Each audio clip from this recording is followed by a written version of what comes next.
The marriage contract was signed before I even knew my brother was dead.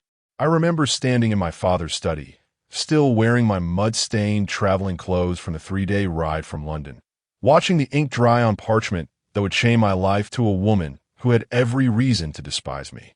My name is Garrett Thornfield, and at 24, I had become the unwilling heir to both my family's estate and my older brother's abandoned promises.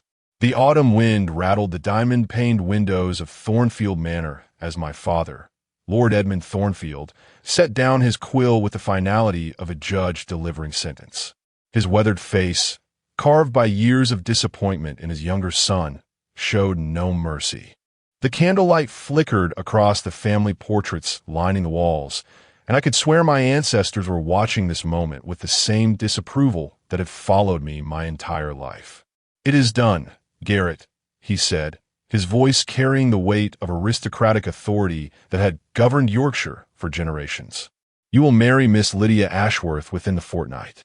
The banns have already been read, the arrangements made. Your reckless behavior in London has left us no choice but to salvage what honor remains to our family name." I stared at the contract, my brother's name crossed out in careful script, mine written beneath in my father's precise hand. Thomas had been dead 3 months, killed in a riding accident while I was busy destroying my reputation in the gaming houses of London. The woman he was meant to marry, the woman who would have been my sister-in-law, was now to become my wife. The irony was bitter enough to taste. She agreed to this? I asked, though I already knew the answer. In our world, women had about as much choice in marriage as horses had in being saddled. My father's expression hardened. "Miss Ashworth understands her duty, as you must learn to understand yours. Her family's financial difficulties make this union as necessary for them as your recent disgrace makes it necessary for us. You nearly caused a scandal that would have ruined us all. This marriage will secure both families' futures and perhaps teach you the meaning of responsibility." The weight of what I'd done in London pressed down on me like a stone. The gambling debts, the duel I had barely avoided, the married woman whose husband had threatened to expose our affair unless I disappeared from society entirely. I had fled to Yorkshire like a coward, bringing shame to a family name that had stood unmarked for 3 centuries. Now an innocent woman would pay the price for my failures. When do I meet her? The question felt like asking when I would meet my executioner. "Tomorrow, the Ashworth family will arrive for dinner, and you will conduct yourself with the dignity befitting your station. You will be courteous, respectful, and above all, you will give Miss Ashworth no reason to question this arrangement. Her acceptance is a gift we do not deserve, given the circumstances." That night, I stood at my bedchamber window, watching the bare branches of the oak trees bend before the autumn wind. The same wind that had carried news of Thomas's death to London, where I had been too drunk to comprehend the messenger's words. My older brother, the responsible one, the heir who had done everything right, was gone. And I, the disappointing second son who had spent his life in Thomas's shadow, was now expected to fill his place in every way that mattered. Thomas had been everything our father wanted in a son. Dutiful, honorable, steady as the Yorkshire stone beneath our feet. He had accepted his betrothal to Lydia Ashworth as naturally as he accepted the morning sun, seeing it not as a burden, but as another responsibility to be shouldered with grace. They had met twice, both formal occasions overseen by their families, and Thomas had spoken of her with the respectful affection appropriate to such arrangements. "She has intelligent eyes," he had written in his last letter to me. "I believe we shall suit each other well. She reads Latin and speaks French better than most men of my acquaintance. Her family has fallen on difficult times since her father's death, but there is strength in her that adversity has not broken." Now those intelligent eyes would look upon me instead, and what would they see? Not the steady reliability of Thomas, but the reckless disappointment who had forced this marriage upon her through his own failings. The woman who should have been married to a man worthy of her would, instead, be shackled to his disgraced younger brother. The next evening arrived with the swiftness of an executioner's blade. I dressed in my finest coat, the dark blue wool that had cost me a fortune in London and now seemed like a mockery of the gentleman I pretended to be. My hand shook slightly as I adjusted my cravat, and I wondered if she would notice. Everything about this meeting felt like a performance, and I had never been a talented actor. The Ashworth carriage arrived promptly at 7, the horse's hooves crunching on the gravel drive in rhythm with my racing heartbeat. From my window, I watched a woman in a deep green traveling cloak step down from the carriage, her movements graceful despite what must have been an uncomfortable journey. Even from a distance, I could see the straightness of her spine, the lift of her chin that spoke of pride maintained despite circumstances that would break lesser spirits. Lady Margaret Ashworth, Lydia's mother, was a woman who had clearly known better days. Her once fine clothing showed the careful mending that spoke of genteel poverty, but she carried herself with the dignity of someone who refused to let financial hardship diminish her breeding. She greeted my parents with the practiced courtesy of someone who had learned to navigate society's expectations while harboring private grief. But it was Lydia who commanded my attention completely. When she removed her hood in the entrance hall, I saw what Thomas had meant about her intelligent eyes. They were the color of storm clouds, gray with flecks of green that seemed to shift with her thoughts. Her dark hair was arranged simply but elegantly, and there was something in her bearing that suggested she was taking the measure of everyone around her, including me. Our eyes met across the candlelit hall, and in that moment I saw something that made my chest tighten with an emotion I had not expected. It was not love, not yet, but recognition. She looked at me as if she could see straight through the carefully constructed facade of respectability to the flawed man beneath, and remarkably, there was no revulsion in her gaze. Instead, there was something that might have been curiosity or perhaps resignation touched with the faintest hint of compassion. "Miss Ashworth," I said, offering her a bow that I hoped conveyed more respect than I felt I deserved to offer. "I'm honored to make your acquaintance." She curtsied with perfect grace, her voice steady when she replied, "Mr. Thornfield, the honor is mine." But there was something in the way she said it, a subtle emphasis that suggested she understood the complicated nature of this honor we were both supposed to feel. Dinner that evening was a careful dance of social propriety performed on the edge of a precipice. I found myself seated across from Lydia, close enough to notice the way she held her fork with the unconscious elegance of someone raised to proper manners, yet distant enough that every word between us felt like it carried the weight of our family's expectations. My mother, Lady Catherine Thornfield, maintained the conversation with the skill of someone who had spent decades navigating the treacherous waters of Yorkshire society, but I could see the strain around her eyes. Lady Ashworth spoke of their journey from their estate near Leeds, carefully avoiding any mention of the financial troubles that had necessitated this arrangement. There was dignity in her deflection, a practiced way of steering conversation away from uncomfortable truths while maintaining the fiction that this was simply a pleasant social call between longtime family friends. "Your son Thomas spoke most fondly of Yorkshire when last we met," Lady Ashworth said, her voice carrying the careful neutrality of someone walking on broken glass. "He had such appreciation for the beauty of the countryside." The mention of my brother's name fell into the room like a stone dropped into still water, sending ripples of discomfort through everyone present. My father's jaw tightened almost imperceptibly, while my mother's smile became more fixed. But it was Lydia's reaction that caught my attention. Her fingers tightened slightly around her wine glass, and for just a moment, something raw and unguarded flickered across her features.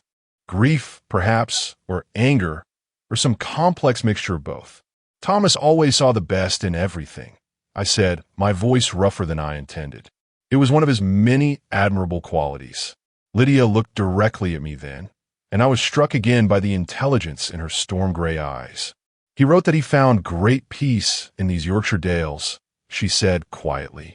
"He believed that the land had a way of healing wounded souls."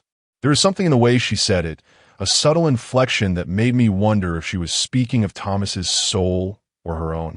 Perhaps both.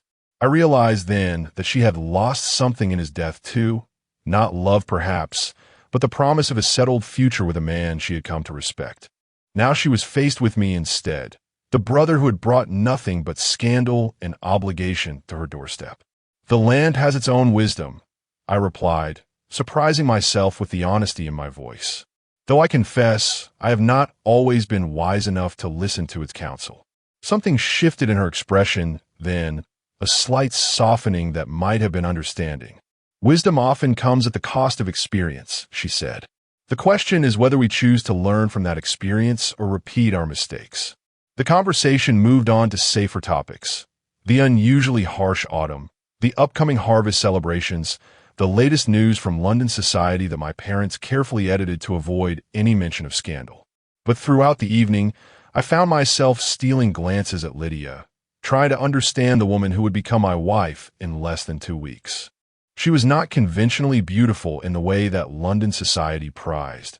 Her features were too strong, her gaze too direct, her manner too thoughtful for the fashionable ideal of feminine delicacy. But there was something compelling about her, a quality of presence that drew my attention repeatedly across the dinner table. When she spoke, which was not often, her words carried weight. She listened more than she talked, and I got the impression that she was forming opinions about all of us while revealing very little of herself. After dinner, following the established ritual, the ladies withdrew to the drawing room, while my father and I remained in the dining room with brandy and cigars. The silence stretched between us, heavy with all the things we had never learned to say to each other. "She seems a sensible woman," my father finally observed, swirling his brandy in the crystal glass that had belonged to his father before him. "More sensible than you have shown yourself to be, certainly." The criticism stung, not because it was unfair, but because it was entirely deserved. "I know what you think of me," I said, "what you have always thought of me. But I want you to understand that I take this responsibility seriously. Whatever mistakes I have made, I will not allow them to hurt an innocent woman." My father studied me over his glass, his expression unreadable. "Pretty words, Garrett, but words are all you have ever offered." Thomas understood that duty required action, not intention. "Miss Ashworth deserves better than your promises." The truth of his words hit me like a physical blow. Thomas had always been the son who acted while I merely reacted. When our tenant farmers faced hardship, Thomas had personally overseen relief efforts. When the local church needed repairs, Thomas had organized the fundraising. When our father required assistance with estate matters, Thomas had stepped forward without being asked. And what had I done? I had fled to London at the first opportunity, seeking pleasure and excitement, while my brother shouldered responsibilities that should have been shared. "You are right," I admitted, the words bitter on my tongue. "But Thomas is gone, and I am what remains. I can either continue to fail in his shadow, or I could try to become worthy of the trust you are placing in me. Miss Ashworth deserves a husband who will honor her, and whatever my failings, I intend to be that man." My father's expression softened almost imperceptibly. "See that you are, son. See that you are." When we rejoined the ladies in the drawing room, I found Lydia standing near the tall windows that faced the garden, her silhouette outlined against the dark glass. My mother and Lady Ashworth were engaged in quiet conversation by the fireplace, their voices creating a gentle murmur that provided a backdrop for private words.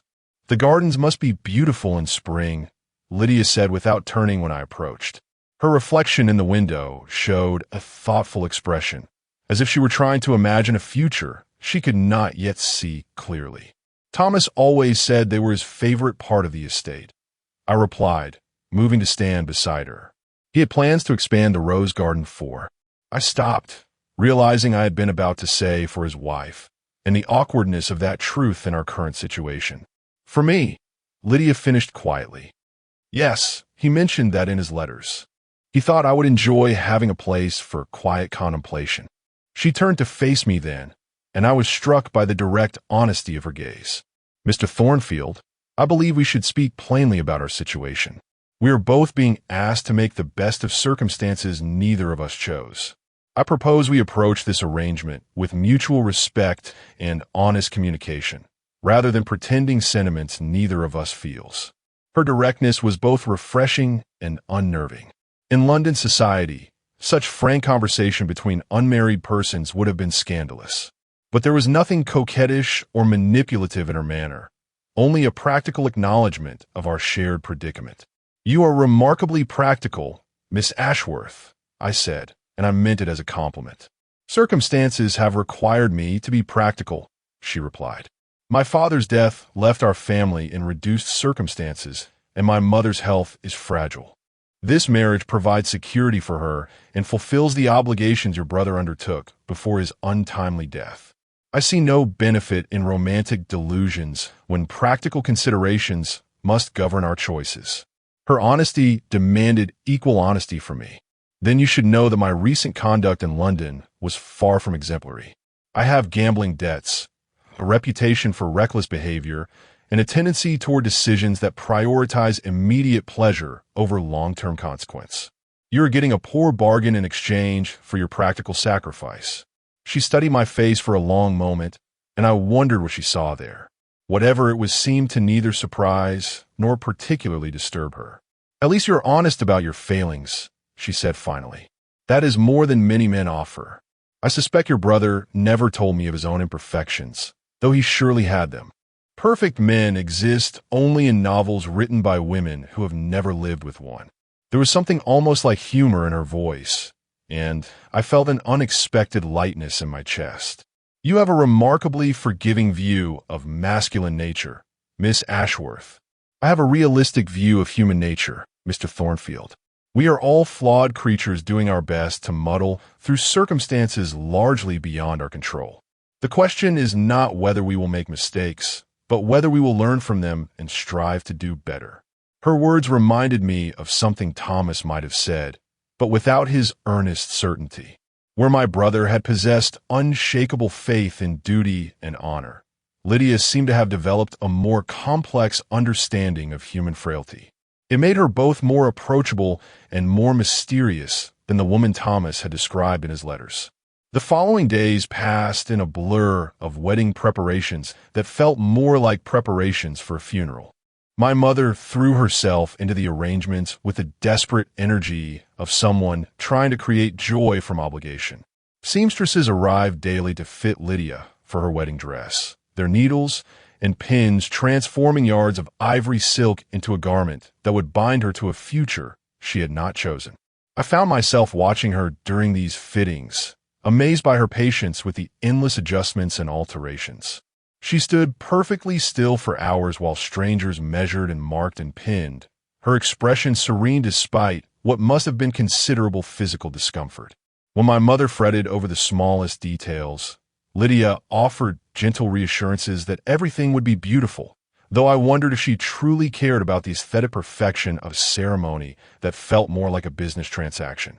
The weather grew harsher as the wedding day approached, as if nature itself was reflecting the tension that filled every room of the manor.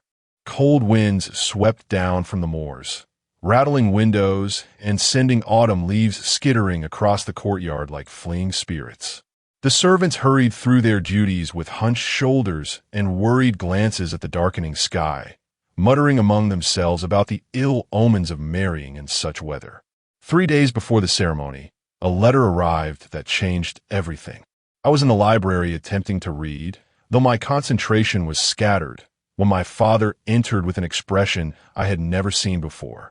His face was ashen, his hands trembling slightly as he held a piece of parchment bearing an official seal. "Garrett," he said, his voice unusually quiet, "we need to speak privately." Something in his tone made my blood run cold. I followed him to his study, where he carefully closed the door before turning to face me. The fire and the grate cast dancing shadows on his face, making him look older than his 57 years. "This letter comes from Lord Pemberton in London," he began, referring to one of the most influential men in Parliament and a longtime family friend. "It concerns your recent difficulties in the capital." My stomach dropped. I had thought my troubles were behind me, buried in the gaming hells and drawing rooms I had fled. "What does it say?" My father's hands tightened on the letter. "Lord Whitmore is pressing his accusations against you with renewed vigor. He claims to have evidence of your affair with his wife, and he is threatening to publish the details in the scandal sheets unless you return to London immediately to face him in a duel." The room seemed to spin around me. Lord Whitmore's wife, Catherine, had been a moment of madness that I had paid for with sleepless nights and constant guilt. She had sought comfort from a neglectful husband in my arms, and I had been too weak and foolish to turn her away. Now that moment of weakness threatened to destroy not only my own future, but Lydia's as well. If this becomes public, my father continued, his voice heavy with the weight of generations of family honor, it will ruin us completely. The Ashworth family has trusted us with their daughter's future, and we will have betrayed that trust with scandal that will make marriage to you impossible for any respectable woman. I sank into the leather chair across from his desk, my head in my hands. What is Pemberton counsel? He believes Whitmore can be reasoned with, but it will require delicate negotiation and probably significant financial compensation. The man is heavily in debt from his own gambling, and Pemberton thinks a generous settlement might convince him to withdraw his accusations quietly. How much? My father named a sum that made me physically sick. It was more than our estate generated in 2 years, money we simply did not have without selling land that had been in our family for centuries.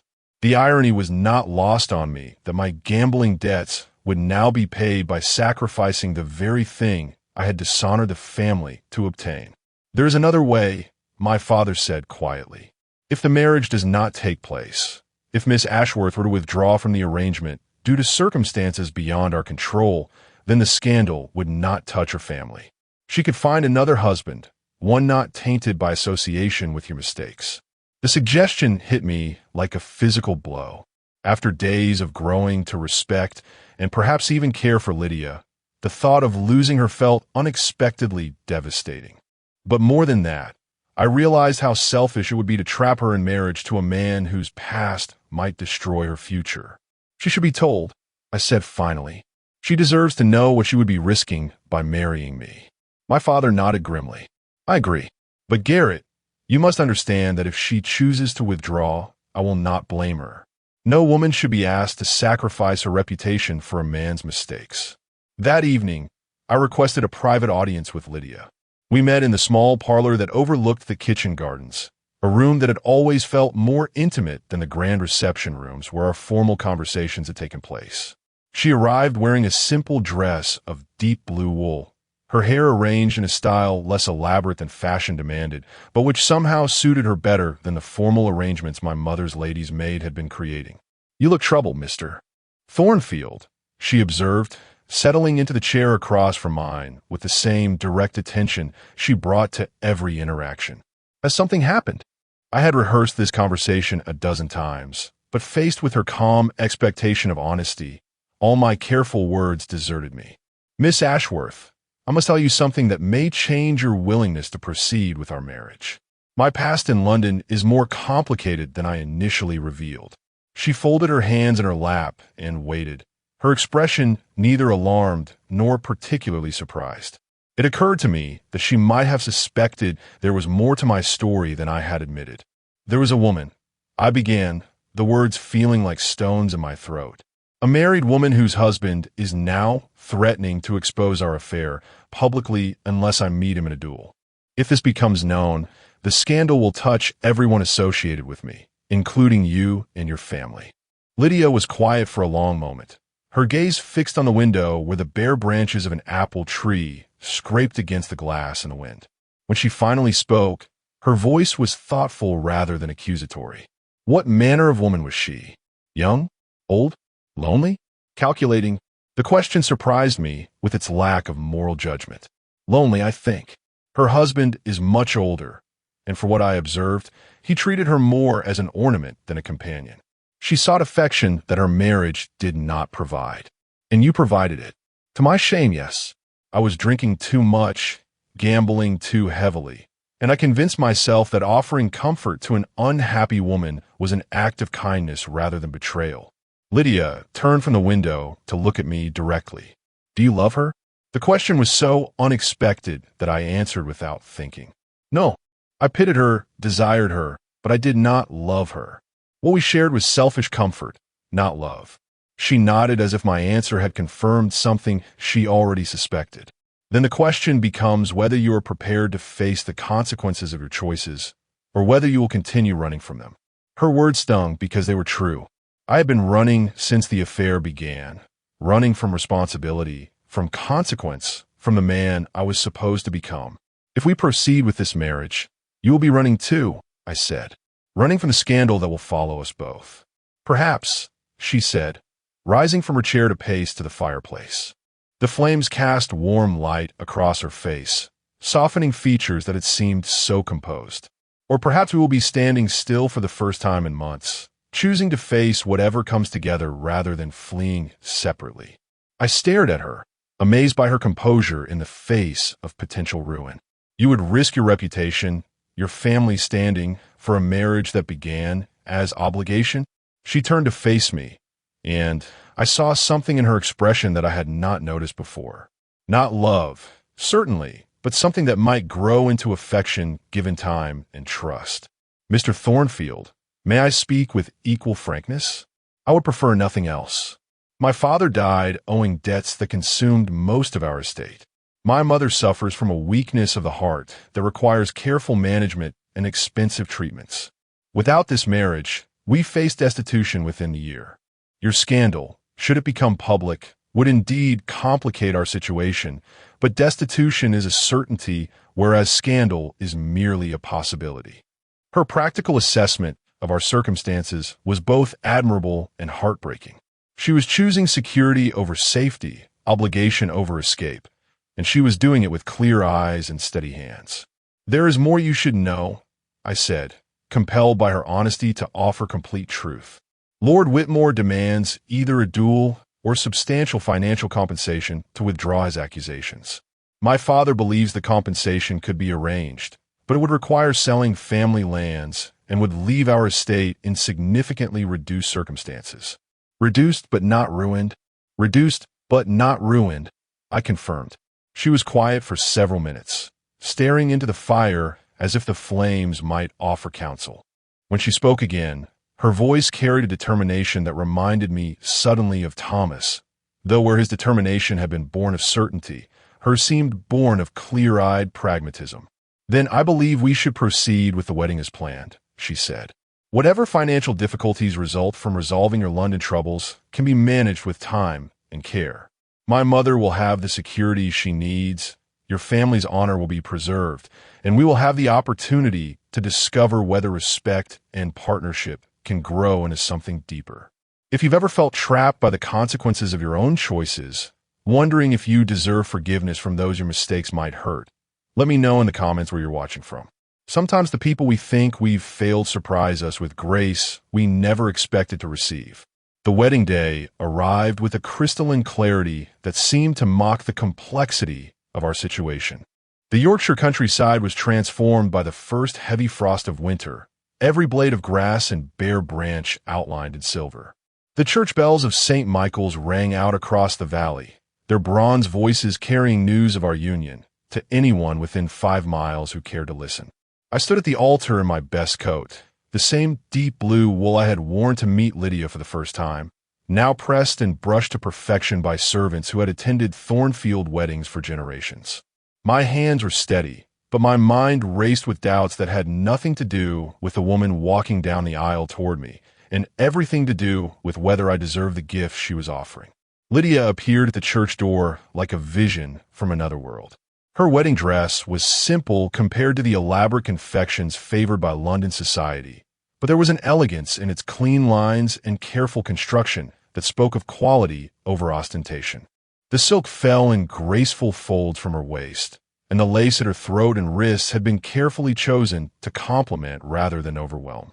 Her dark hair was arranged with orange blossoms that had been forced to bloom in our greenhouse, a touch of spring hope in the depths of winter preparation. But it was her face that captured my attention completely. She walked toward me with her chin raised, her storm gray eyes fixed on mine with something that looked remarkably like confidence. There was no trembling in her step, no hesitation in her approach.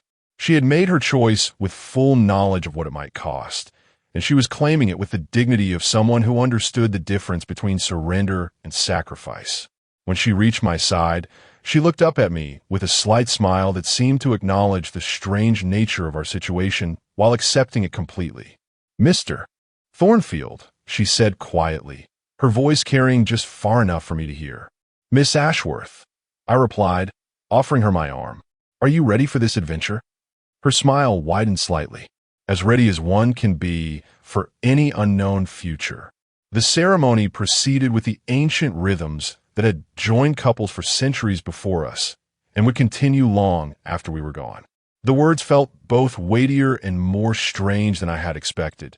This formal claiming of responsibility for another person's happiness and well-being. When I promised to love, honor, and cherish her, I meant it with an intensity that surprised me. When she promised to love, honor, and obey me, I heard the quiet strength in her voice that suggested she would interpret obedience in her own practical way. The moment when I kissed her as my wife was both awkward and oddly moving. Her lips were soft and cool, and she did not pull away from the brief contact that sealed our union before God and witnesses. There was nothing passionate in the kiss, but there was acceptance, and perhaps the beginning of affection that might grow into something warmer, given time and care.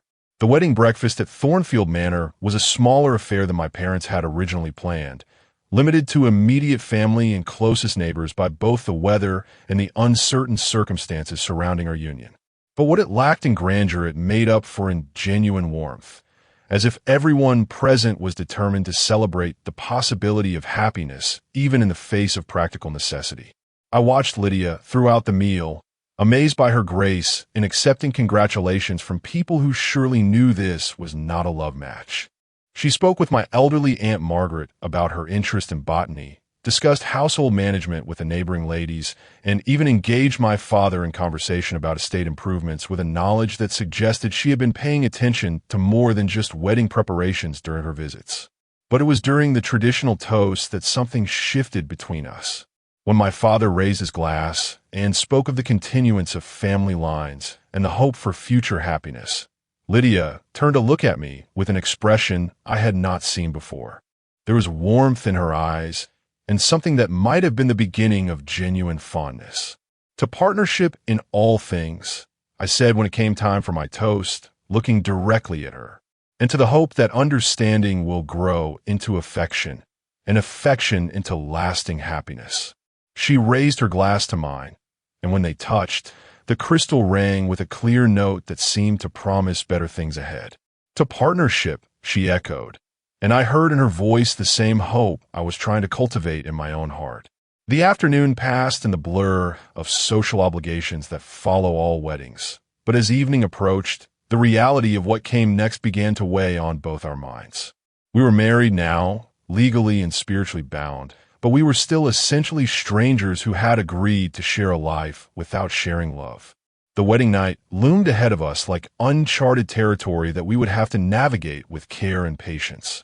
When the last guests had departed and the servants had cleared away the remnants of celebration, Lydia and I found ourselves alone in the drawing room, the weight of our new status settling between us like an uninvited guest.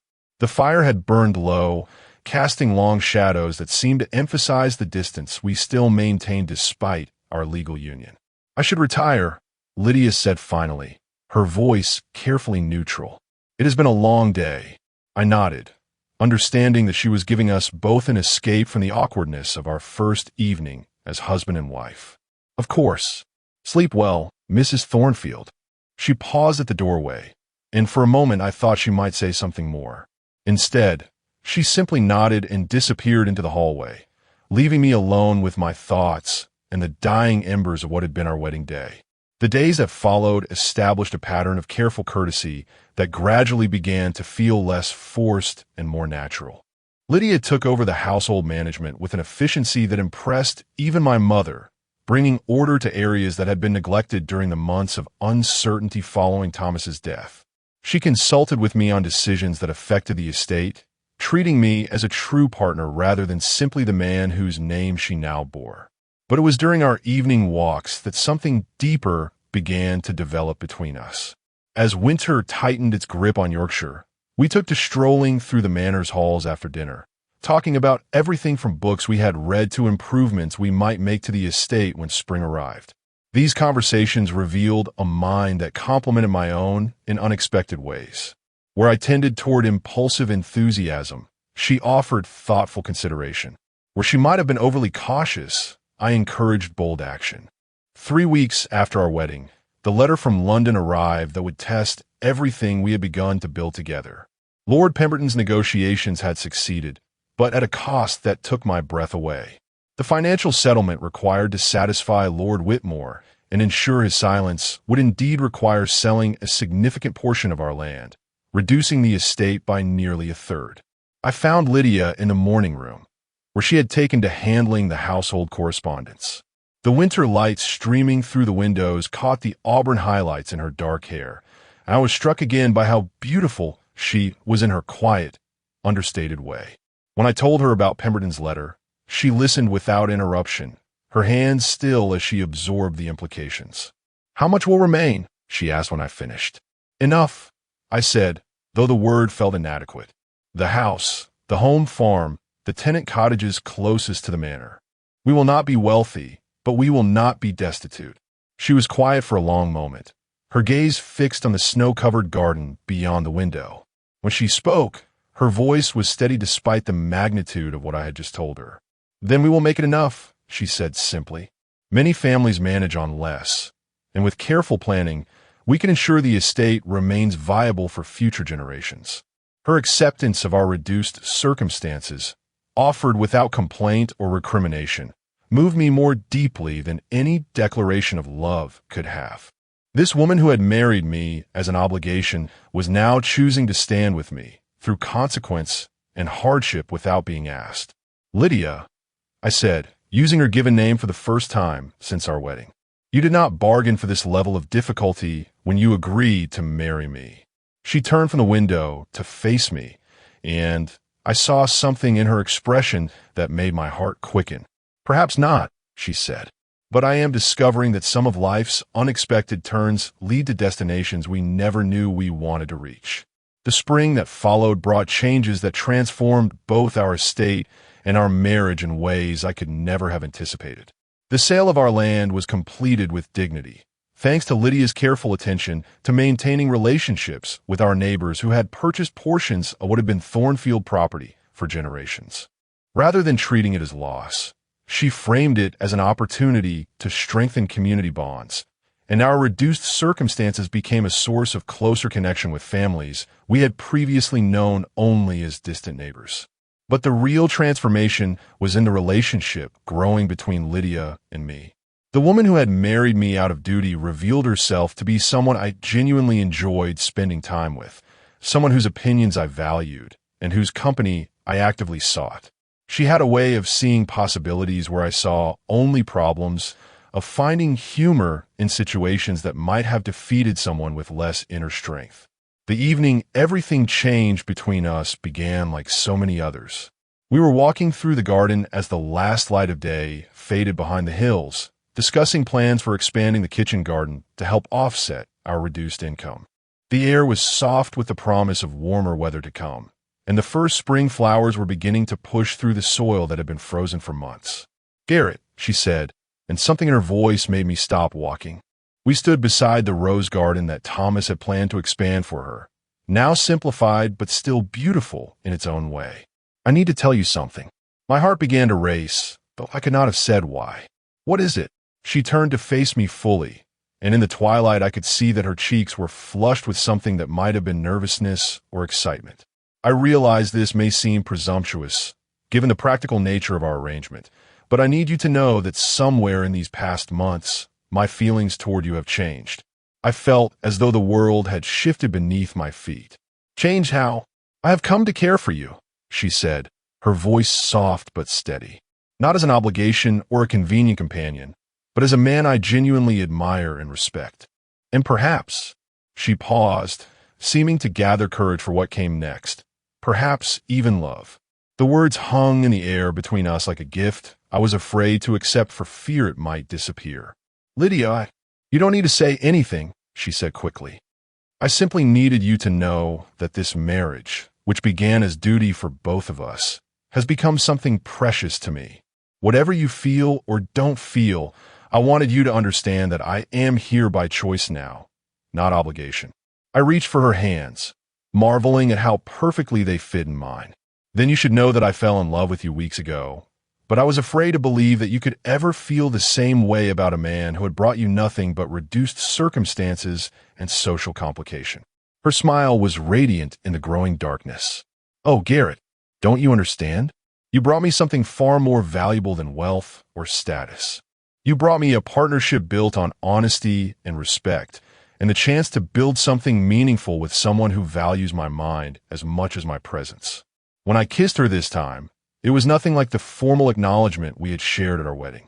This kiss was born of choice and affection, of months of growing understanding and genuine care for each other's happiness. She kissed me back with warmth that spoke of feelings freely given rather than duty performed.